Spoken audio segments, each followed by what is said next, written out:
Hello again. Welcome to Grit Part 2. Nice cup of tea. In Part 1, I was looking at incidents in my own life where I've been in situations that I really didn't want to have to deal with, but it was natural for me to step up, speak up, whether it was antisocial behaviour, rowdy teenagers, out of control people, violence, intimidation, threats, all these things, true life stories in Part 1. Now, I'm going to be looking at a few other bits in Part 2.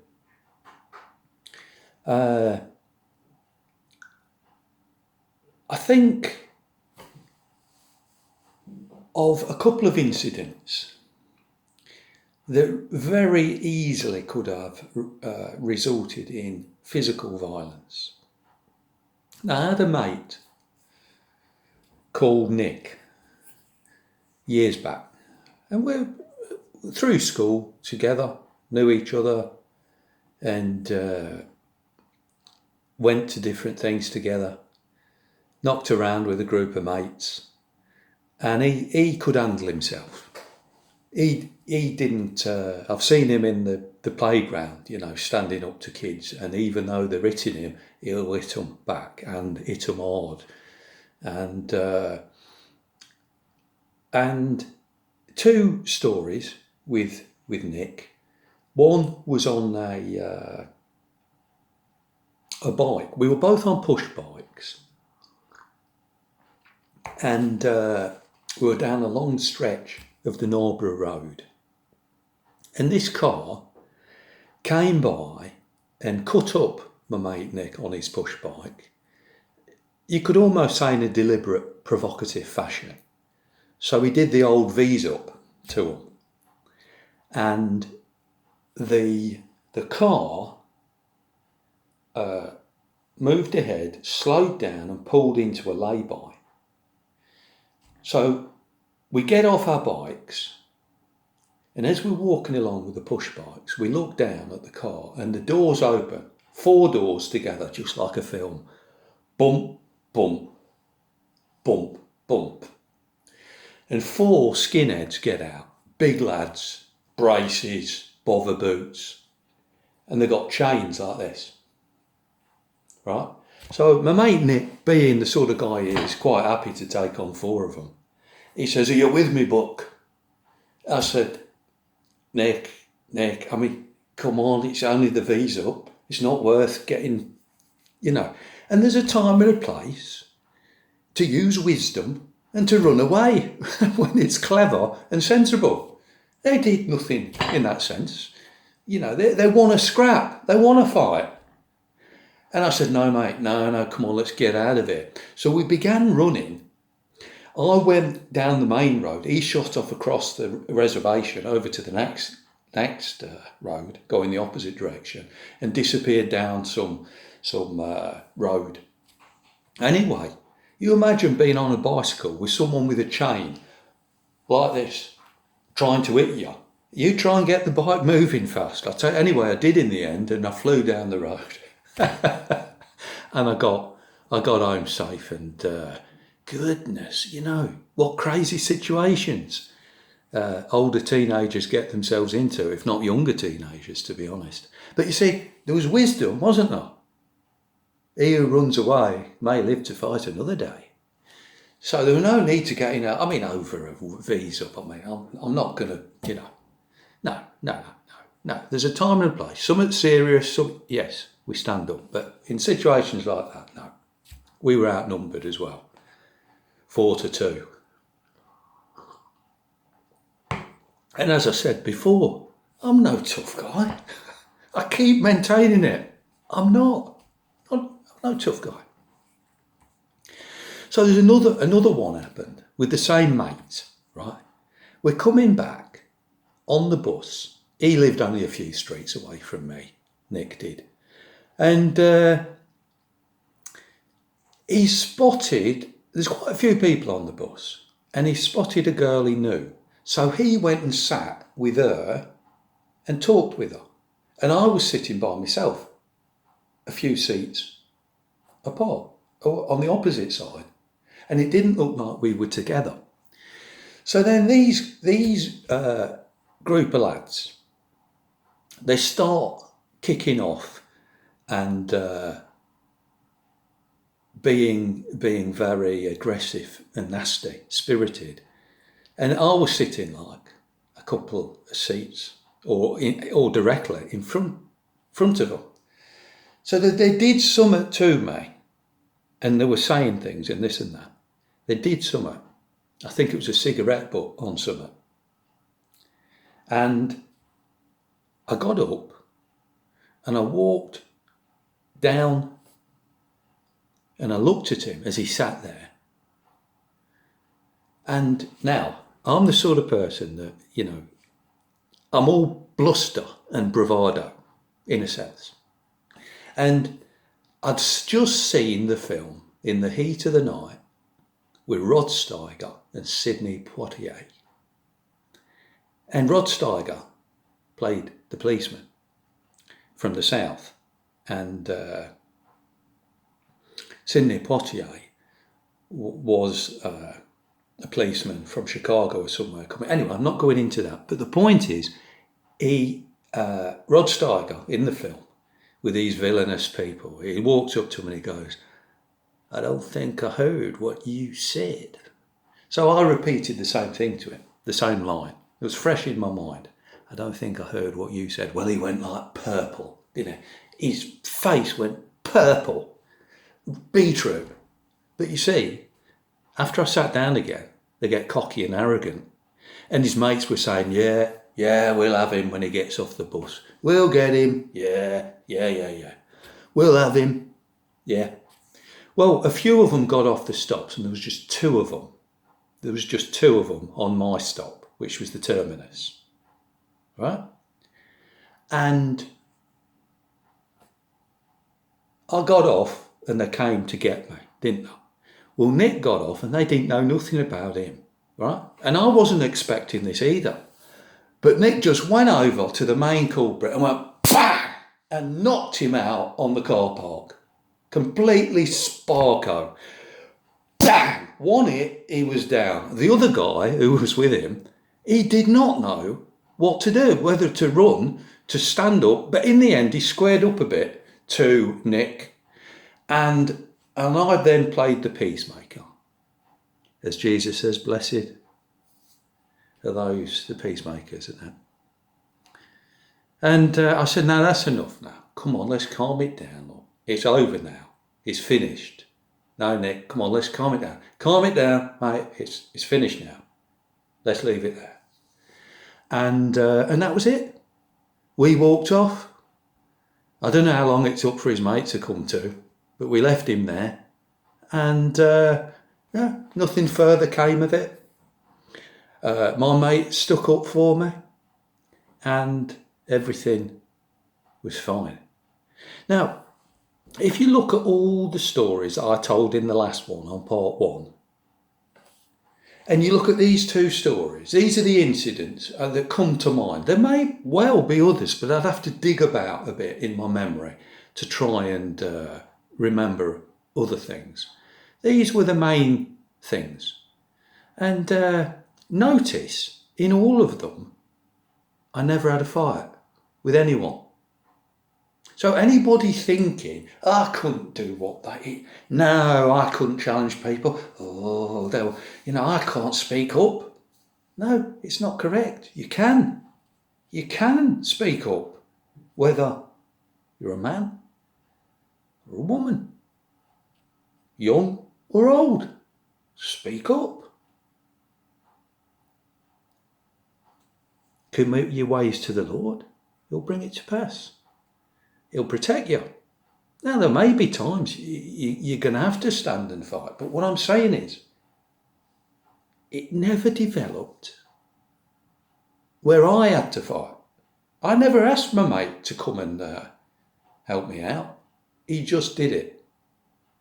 And that was it. So in these days, as I say, we're living in days where it seems the authorities want people to not defend themselves. They're bringing up a cowardly generation. You know, I noticed a long time back with incidents in the news where there was terrorist attacks, you know, with people, you know, getting knifed in London and different things. It seems like the authorities want people to just be cowardly, and then they can come and clean up the mess and they don't have to face the problems themselves. And it's like any have-a-go hero is like, they're embarrassed. And it's a culture now of cowardice. And that's why in the days of the ingrown toenails and all this that we're going through, it's people cowardly. By and large, there's huge cowardice. And we need collectively for men to be men, not effeminatized, not weak, wishy-washy, jellyfish.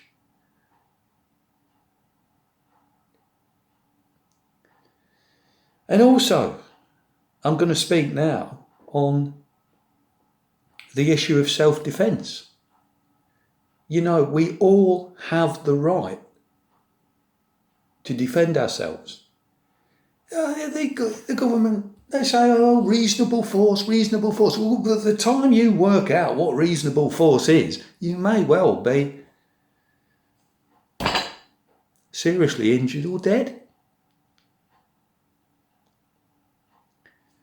Now, I think of a conversation I had at work. We sit round at work, have a cuppa, get our sarnies out, you know, and chat about everything under the sun.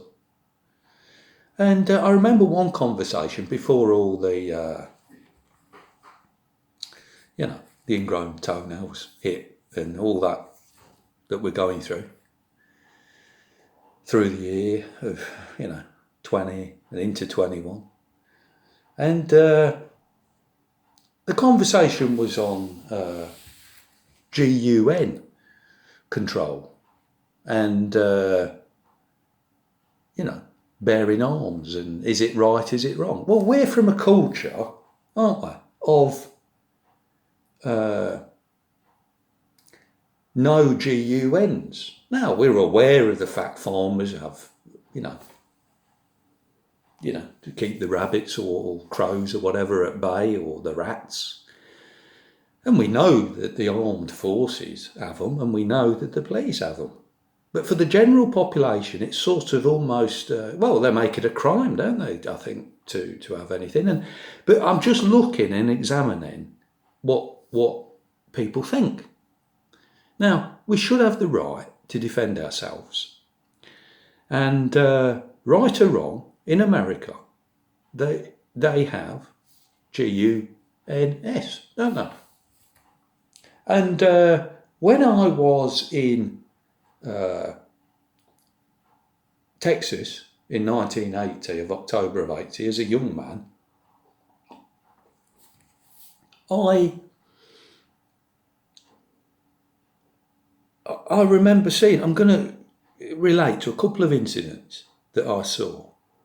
First, let's get back to that conversation. We were talking at dinner, and the boss, I said, well, you know, the corrupt government brings in GUN control and takes away the GUNS, so that when they commit genocide on the public, nobody can defend themselves. They've got all the GUNS. So this has happened. You can look at history. You can see people like Pol Pot in Cambodia. You can see Hitler in Germany, Stalin in Russia, Mao in China. First, the legislation to remove the GUNS, and then the genocide follows on. Now, in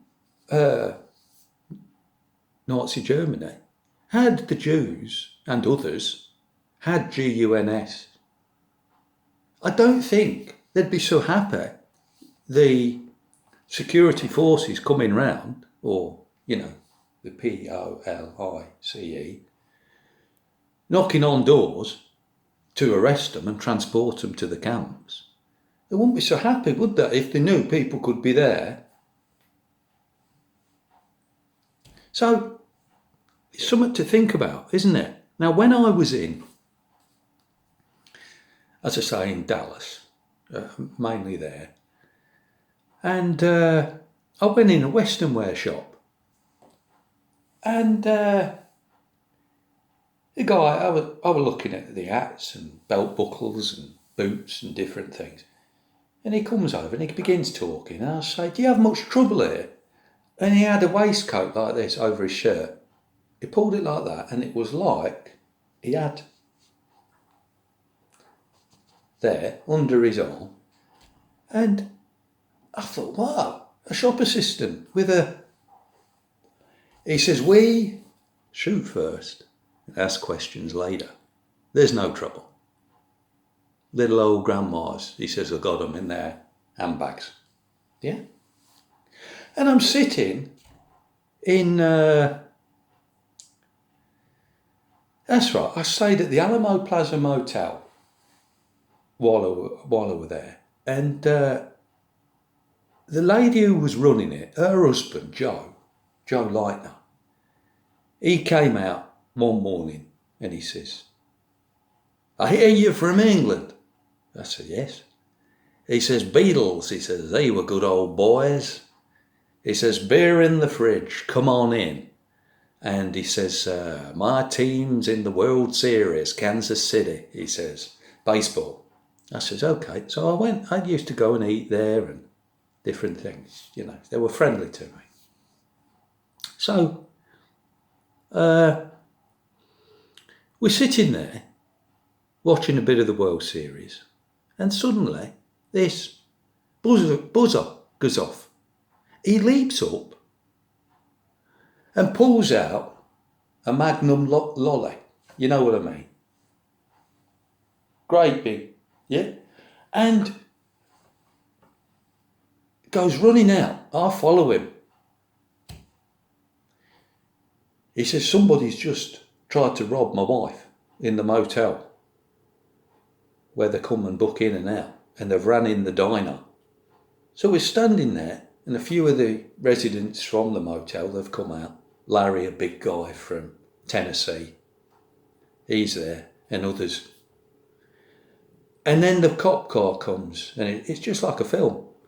Big, overweight policeman, he goes in, and he drags out this guy, and he throws him against the car, gets his hands behind his back, puts the cuffs on him, and throws him in the car and drives off. Just like an episode of Frank Cannon or something, or Kojak, or I don't know. But this different culture. Now, there are some countries that permit, I think Austria allows a bit of GUNS. And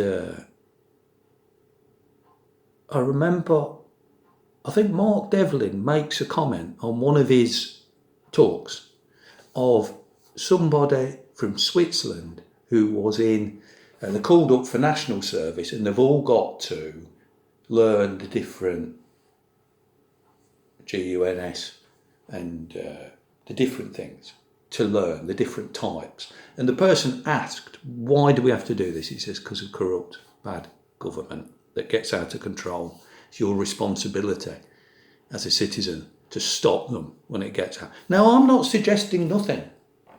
I'm just saying I think everyone has a right to defend themselves, whether it is against evildoers and antisocial behaviour and violent thuggish types, or if evil comes within your country, to defend yourselves, particularly if they're coming to cart you off to the gulags or the camps. What do you think? I'm a peaceful person. As I said, in all these incidents, I don't like violence. I don't like trouble. And I yearn for peace in my own life. I don't like turmoil. I like to get on with everyone, give everyone the benefit of the doubt, and stand up for what's right. So, we can all speak, and you see how, with wisdom in that speaking, situations can be diffused as well.